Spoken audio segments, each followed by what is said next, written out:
Et tous ravis de vous retrouver, c'est vendredi, c'est notre rendez-vous et aujourd'hui c'est le 92e jour de notre rendez-vous Je garde le sourire. Donc la semaine prochaine on va fêter ça. Froid, moi, jamais. Vous vous rappelez de cette publicité? Parce qu'en fait je l'ai copiée avec mon seul, moi, jamais. Eh bien c'était des personnes qui se retrouvaient sur un marché, elles étaient toutes les deux apparemment relax malgré le grand froid dehors. Et qu'est-ce qu'elles avaient fait? Eh bien elles avaient été proactives pour ne pas avoir froid, elles avaient mis une chemisette thermique. Donc c'est un peu le message que je voulais vous dire aujourd'hui, que pour ne pas être seul, eh bien, il faut peut-être se trouver sa chemisette thermique ou simplement passer à l'action. Qu'est-ce que je peux faire moi pour ne pas être seul? Mais avant de rentrer dans l'exercice, d'abord deux bonnes nouvelles. On n'est jamais seul. Tout d'abord parce que les travaux en mécanique quantique n'arrêtent pas de le dire, on est relié à la Terre entière en permanence. Donc quand vous vous sentez seul, imaginez tous ces petits liens qui vous relient à tous les habitants de cette Terre. Moi je me rappelle que quand j'étais petite et que j'avais des insomnies, ce qui m'a permis de passer mes nuits sans trop d'angoisse, c'était de penser à toutes les autres personnes qui étaient comme moi, qui ne dormaient pas. Donc je pensais aux boulangers, aux infirmières, etc. Et ça m'a beaucoup aidé parce que je ne me sentais pas seule, il y en avait d'autres. Donc pensez à ça, vous êtes en permanence relié à tous les habitants de cette Terre. Et puis surtout, vous n'êtes pas seul parce que vous êtes en votre compagnie. Vous êtes votre meilleur ami, vous êtes votre premier amour. Donc traitez-vous un petit peu avec, tiens, cette personne, elle vaut la peine que j'investisse en elle. Passez du temps avec vous-même, appréciez-vous.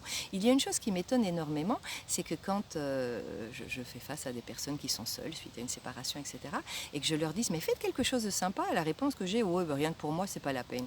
Oh, ben, je vais quand même pas mettre des bougies et faire une belle table, rien que pour moi, c'est pas la peine. Oh, ben, je vais pas ouvrir une bonne bouteille, rien que pour moi, c'est pas la peine. Donc vous êtes en train littéralement de vous dire, je ne vaux pas la peine. Moi, je ne vaux pas la peine. Je veux bien faire tous ces trucs sympas, mais pour les autres, pour moi, j'en vaux pas la peine. Et c'est un peu le message que vous êtes en train de transférer au monde. Vous êtes en train de dire littéralement, moi, je ne vaux pas la peine. C'est pas la peine de passer du temps avec moi parce que si je me traite mal, c'est bien la preuve que ça vaut pas la peine qu'on me traite bien. Donc réfléchissez un petit peu à ça et traitez-vous avec amour. Faites tout seul ce que vous aimeriez faire en compagnie. Vous préférez manger avec un beau petit plat, une tête joliment mise, à quelqu'un qui s'est bien préparé, vous mettre sur votre 31, eh bien faites-le, rien que pour vous. Qui c'est que vous allez voir dans les miroirs? Ben, c'est vous. Donc c'est plus agréable de vous voir habillé sur votre 31 qu'en train de traîner dans un vieux jogging.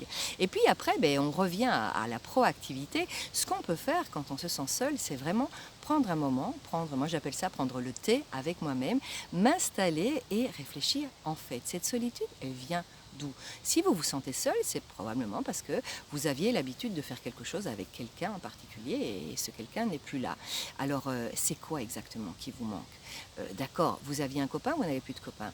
Qu'est-ce qui vous manque? Ce n'est pas uniquement la personne. Ce qui vous manque, c'est ce que vous faisiez avec cette personne, les activités. Il est probable que ce sont les activités que vous aimiez, parce que les activités que vous n'aimez pas et que vous ne devez plus faire, celles-là, elles vous manquent certainement pas.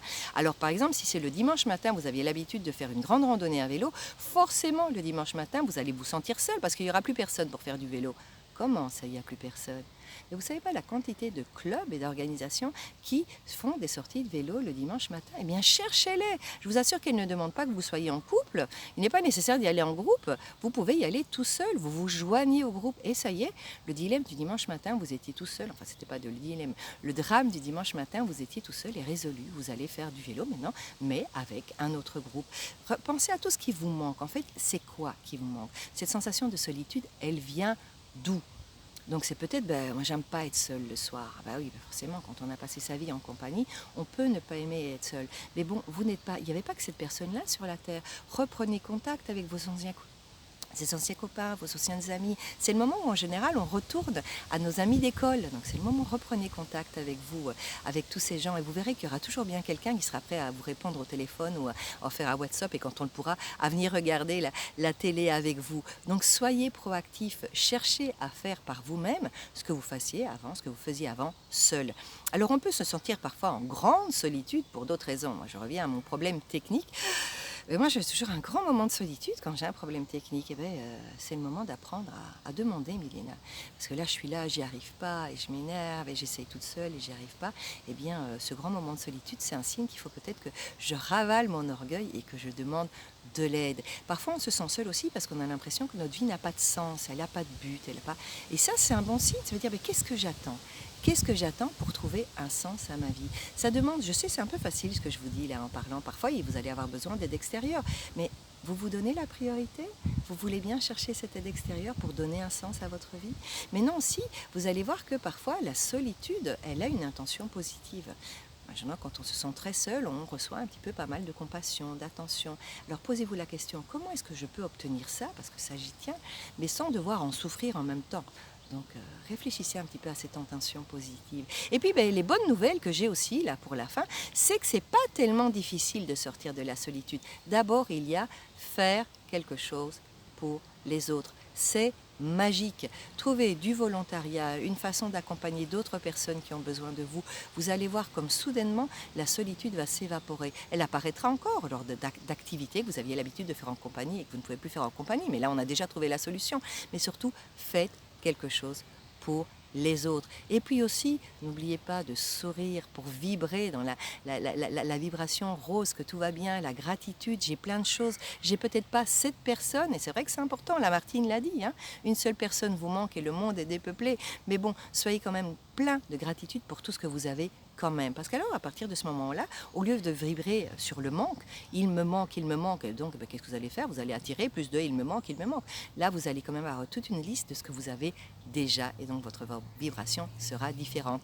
Et le tout petit dernier bonus, c'est, écoutez bien, parce que moi je le fais, mais je ne savais pas que c'était une technique, c'est ranger votre maison. Ah, vous vous y attendiez pas à celle-là. Rangez, videz vos placards, débarrassez-vous de tout ce qui ne vous sert plus. Pourquoi? Parce que si la maison est pleine à ras-bord, on est d'accord qu'il n'y a plus de place pour faire rentrer le nouveau. Bah oui, si la caisse elle est remplie, on ne peut pas faire rentrer le nouveau. Pour faire rentrer quelque chose de neuf, il faut vider la caisse. Alors, au niveau mental, c'est parfois difficile, mais comme tout ce qu'on fait à l'intérieur se voit à l'extérieur et que tout ce que je fais à l'extérieur se voit à l'intérieur, on va commencer par l'extérieur, d'accord? C'est plus facile. Alors hop, à vos lavettes, à vos torchons, à vos caisses de déménagement, vous virez tout ce qui n'a plus de place dans votre vie aujourd'hui. Comment voulez-vous que quelqu'un de neuf rentre s'il n'y a même pas la place pour une brosse à dents pour lui chez vous? Alors nettoyez, videz, faites de l'espace et cet espace vide pourra être rempli à nouveau par quelque chose qui correspond beaucoup mieux à qui vous êtes aujourd'hui. Bon, j'arrête parce que j'ai été longue. Pensez à ça le week-end, nettoyez ce qui doit être nettoyé, soyez proactif, pensez que vous n'êtes pas seul de toute façon. Alors pour moi, pensez à vous inscrire si ce n'est pas encore fait, hein, c'est ici en dessous, là, le petit bouton rouge. Pensez également à mettre la petite clochette si vous voulez être au courant, je fais une vidéo par semaine. Likez, partagez, commentez, envoyez-le à des personnes à qui ça pourrait servir et contactez-moi si vous avez besoin d'aide, j'ai toujours la première session est offerte. Bon voilà, excellent week-end et à la semaine prochaine.